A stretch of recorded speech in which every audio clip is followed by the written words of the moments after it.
Hi guys, welcome back to my channel, and if you have not seen or heard of me before, my name is Kaelin Anderson and my channel is called She Helps People because that's what I try to do.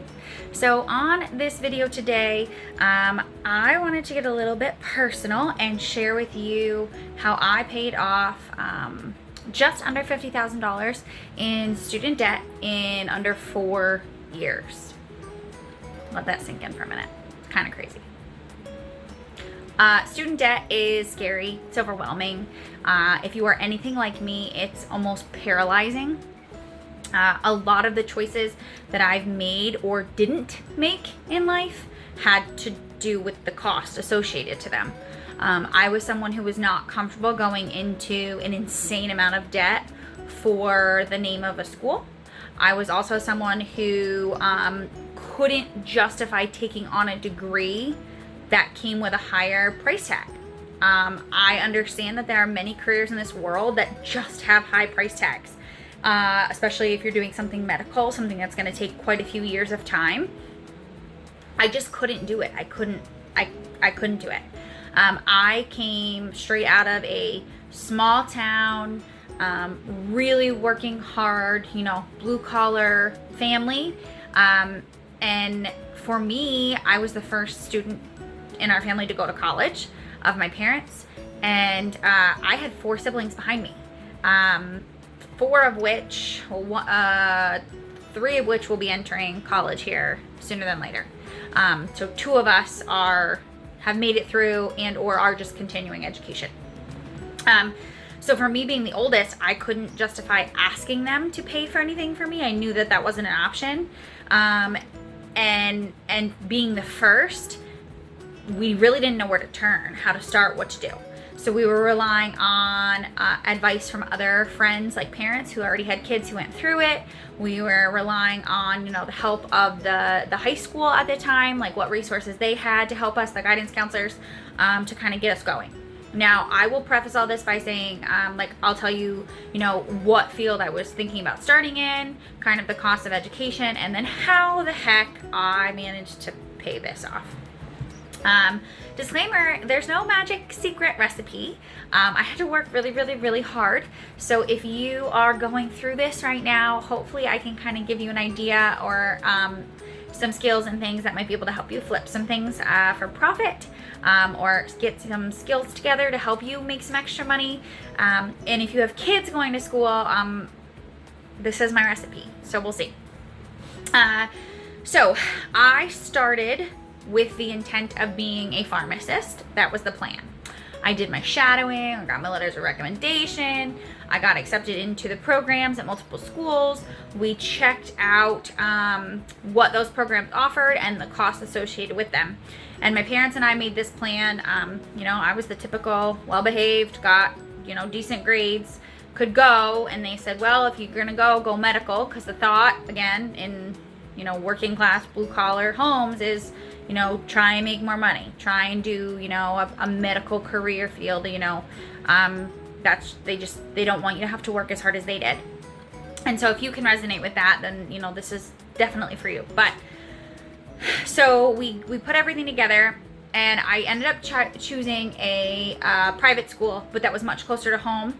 I wasn't comfortable with going super far away from home. There were some really big public schools that I got accepted to, and I just thought I was gonna drown. I didn't want to be one of 1,000 students in the class. I knew that, I was a decent student because I was well behaved and I was scared of not doing well, but I wasn't super book smart. I had to try really hard. I was always the kid going to study groups. I was always the kid asking questions. I was going to school early and staying at school late. I had to work really hard just to get what I got. So I knew taking on a medical career field was gonna be hard. So when we committed to this process, my parents and I committed to the fact that it was going to be more pricey, but the starting payout on a pharmaceutical degree was way higher than other things around here. So that's how we were justifying it. So we said, okay, we're doing it. So freshman year begins, I move into school. Now living at the school is also another price tag. That was about an extra $14,000 a year to live there. And of course the school, in the worst way, really wanted you to live there. Not only for the first year experience, but also, then you're not commuting, you're not worrying about traveling, you can focus on school. As soon as classes are done, you can go do your work, all of those things. So I lived there. Well, I did not like living in a dorm setting. That was just not me. And I was struggling in my classes. I was going to everything, asking all the questions, doing the help sessions, doing the tutoring, going to the library, and I just was miserable. So how do you tell your family, and maybe if you're gonna have kiddos that are gonna be going to school, maybe this will help you to okay, they might come to me with these concerns. Or maybe you yourself are in school and you're like, yeah, I gotta tell mom and dad that this is not working out for me. Okay? Maybe you're on one of those sides. So I am now at a private school that costs way more per year. I'm taking on private, sub and unsubsidized loans. And I am already crippled with this idea of having all this debt. And I'm miserable. I am doing book work. I know I'm not going to do any kind of clinical stuff for another 3 years. And I'm like, what if I don't like this? Yes, I am, a hard worker, and working in the pharmacy doing shadowing was fast paced and it was fun, but I just like to talk with people and see people and move fast. What if I don't love being a pharmacist? What if that's not me? I don't want to work inside. I don't want to not have windows. I don't want to, what if that's not me? And now I begin to panic because I went to this private school for this program at a higher price point to go make this, life for myself. And I have to tell my very hardworking blue collar parents who put their first daughter, helped her get organized into school, that I don't think I'm going to do this. Terrifying. Absolutely terrifying, especially when you're only 18 and maybe you don't have that voice for yourself yet.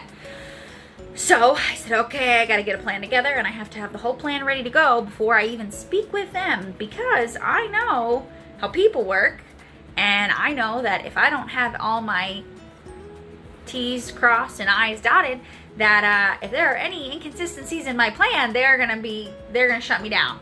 So I have to have a whole plan, and I have to show them how this is going to work and how this is going to make sense and what I'm going to do. And then I better say my prayers that they don't pass out. So I want to be a teacher. And I knew I wanted to be a teacher. And then I said, I want to teach science and I want to teach middle school. And I should have known better because I knew I wanted it from the beginning. And what I can tell you is just go with your gut. If you're doing something in school, if you want to go to college and there was something that you were passionate about, you just go with your gut. This life, again, I talk about this, is too short. It's going to go so fast. And there are a ton of ways you can make money, and there are a ton of career fields that you don't even realize exist yet. And as a teacher, when I'm working with kiddos and I'm working with families, I just tell you, hey, we need to prepare you for all the things that life is going to throw at you. We got to prepare you with grit. We got to prepare you with perseverance. We got to prepare you with work ethic. We got to prepare you with being on time. We got to prepare you with these tools that will never go out of style. Because the actual career you want, or you may end up having, may not even exist yet. It's just a thing. Life is moving so fast. Careers are changing so quickly. The needs are different from year to year. So I got a plan together. I went and talked with the counselors. I went and talked to the education department. I figured out what classes I would need, how much longer it would take me. Would I still be able to graduate on time if I took classes during winter sessions and summer sessions? What the price difference is going to look like in the career I choose, because that's a huge deal now when you're going to a private school versus a public school to make half the salary. And how do you justify that to your parents? Even though I was full well paying for it and I was the one taking out the loans, they want the best for you.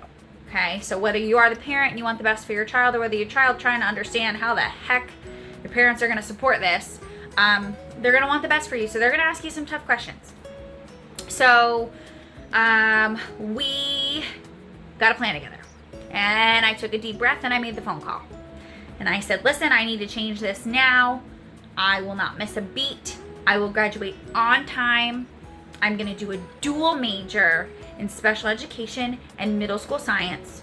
I plan to then go into a master's. I want to go ahead of that, but I plan to get a job right out of the gate. I do not want to substitute. I want to teach full time. I promise you, still within this 4 years, I will be having a full-time job. This is my plan.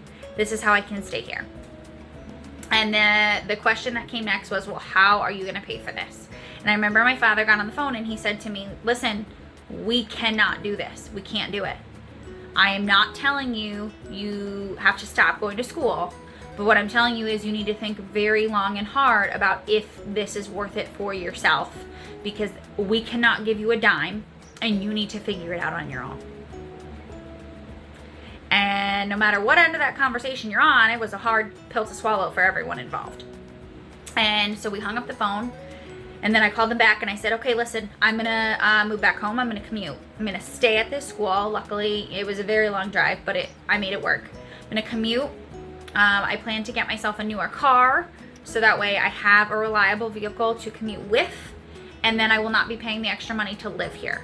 And I will make sure my schedule works so that maybe I don't have to come over here every day of the week. And they said, okay. I said, good luck, here we go. So we switched everything. By the next semester, I was on the fast track to a degree in education. And I was already shadowing in a classroom to see if I really liked it, which was super helpful. When I tell you, your professors are there, the institution is there to help you succeed. You need to ask the questions. You need to push hard. They're there for you. So say, hey, I need to try these things. I need to be either shadowing or observing or doing things hands-on. I need to know if this is right. Don't waste 4 years and then realize by the 4th year, I hate this. Don't do that. That's on you. That's your time. That's your money. Really get hands-on. Use the resources that are there. If they have resource rooms, if they have study groups, if they have the library to help you, use what they have. They have it there. You need to be your own advocate. I'm telling you, it is so important to be your own advocate. So, fast forward, because you want to know about the money. How did I do this, right? Like, that's super important. When I switched to commuting, and this is where, again, no secret recipe, no money tree in the backyard, right? No fairy godmother. I was waitressing. So if you watch my previous video, I started with waitressing, and when I turned 18, you can bartend. So I switched to bartending, and I learned from other people, and I fell in love with the bartending because there was even more money in bartending than there was in waitressing. And a lot of it I could do by myself. So I switched to working 6 to 7 nights a week, bartending, making my cash tips and my checks. And then I would get up and I'd go to school every day. It wasn't easy. It was not easy. There were so many nights I didn't sleep. Maybe I'd sleep 3 to 4 hours. This is where the grit, the perseverance, the work ethic, the will, the drive, this is where you learn all of it. In those late nights when you're stuck working for somebody else, not knowing how much money you're going to make, but really hoping it's, X amount of dollars because you really need to make those payments to survive because you need to get through this. And then I fell in love with watching my debt go down. So from the get-go, any loans that you're taking, whether they're sub or unsub loans or whether you have to do private loans, they're going to have those interest rates accrued to, with them. Any undergraduate loans are going to be a higher interest rate, and they're going to start from the day you take them. So from day one, freshman year, they're accruing interest. This is what cripples students. If you can even just try and get those interest payments paid, pay those things. Because if you're not paying anything until after you're done with school, if you're not in some sort of a forgiveness program with the kind of degree you're getting or, whatever career field you're going to be in, you're now then paying interest on the principal plus what you accrued in interest. So it's more and more and more just because the number's higher because there was more interest figured in. It's crazy. So make sure that you get your login information right away. You figure out where those loans are housed, who owns them, And you, even if it's $15 a week, you just start, you put it in there, you put it in there, you put it in there. It is so fun, and it is so, like for me, just seeing that number crumble every week. Like, oh, I have an extra $25 here. Oh, I have an extra $50 here. Just putting it in, putting it in, putting it in. Because it adds up. It adds up. And I cannot tell you the amount of relief I felt every week when I saw the number going down and down and down. And by the time I finished school, I really started putting in those loans. And within another 2 years, I jumped in and I did my master's. And my master's was just over a year long. It was in instructional media with a STEM letter of endorsement, again, for education and online technology education. And I had that entire bachelor's, what I owed in those loans, and that master's program paid off, while budgeting bills for our home, while budgeting bills like with my family. If you put it on those bills, you can't spend it somewhere else. I will tell you, and if you are the student in this situation, or whether you're the parent watching your student in this situation, that relief I felt of not having that debt and losing that debt overcame the fact that I had to tell people no to a lot of things. Like, I don't want to go to the movies, or I can't go to the movies. I don't want to go shopping. I can't, go out to dinner multiple times a week. Maybe you pack your lunch when you go to college, like when you pack your stuff at home and you take it with you to go to school. I was living the broke college student life, like hardcore, and that was worth every minute, because I knew, again, marathon, not the sprint. I knew that for me, within 6, 7, 8 years, hopefully I'd have my family set, I'd be having children, and I wouldn't be crippled by that debt, and I could enjoy that time with them. I could spend that money on them. And I'm living proof that that's exactly what I was able to do, and it just feels phenomenal. And you're gonna have other things come up. You may end up having something with your health that you need to worry about or take care of. Your children may have things that they need to take care of. They may be involved in sports. They may, it's going to cost extra money. You may need a bigger home as your family grows.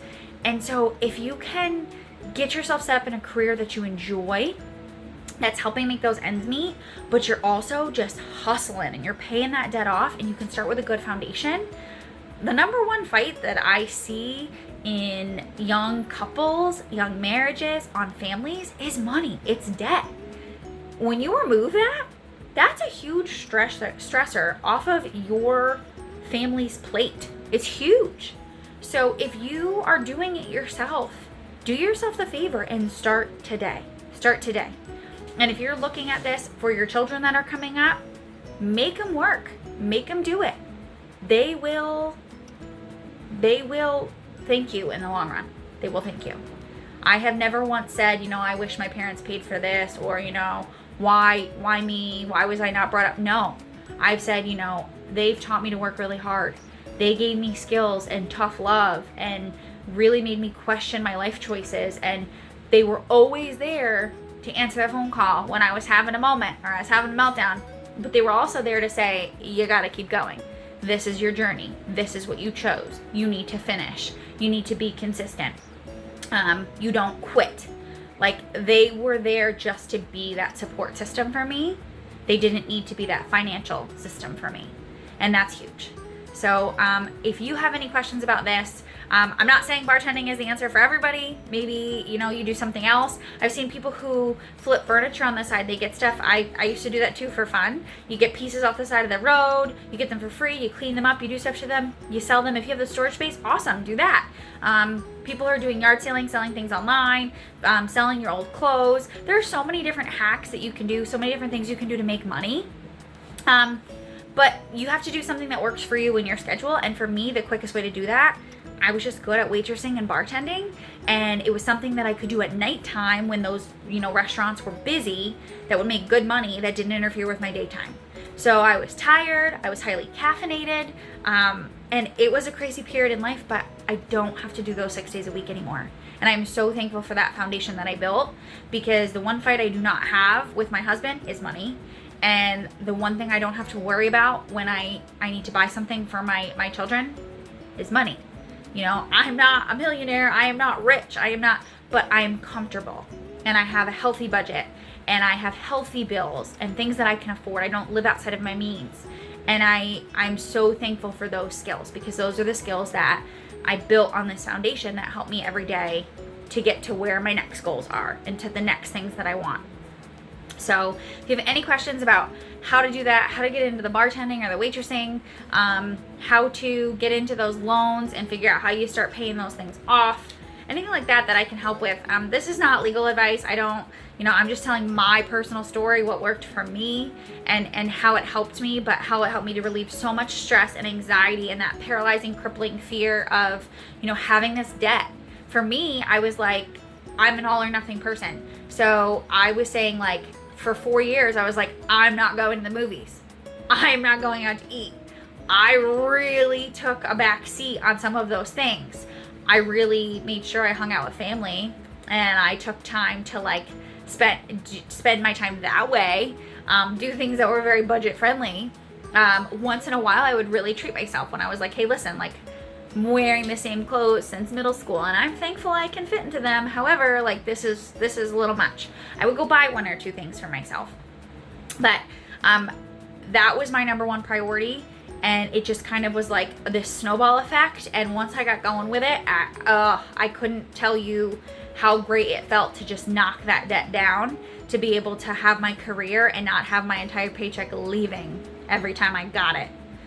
So let me know what you think. Let me know what questions you have. Hopefully I can answer them for you. Hopefully, if you are waitressing or bartending, if you're working 6 nights a week, 7 nights a week, if you're putting yourself through school and you're helping your family, I'm telling you, get in it for the long haul. Get in it for the marathon, not the sprint. It will come to fruition. It will feel great. You will be making strides. Your hard work is going to pay off. And when it does pay off, you'll have a new dream. You'll have a new goal. You'll have a new thing. But hopefully it's not such a stressor, because you'll have those things paid off, paid down, and now you can focus on things that you want to do for your family, exciting things for you to do with your money and your time. And let me know how else I can help. Thanks so much for watching. She helps people, and I'll talk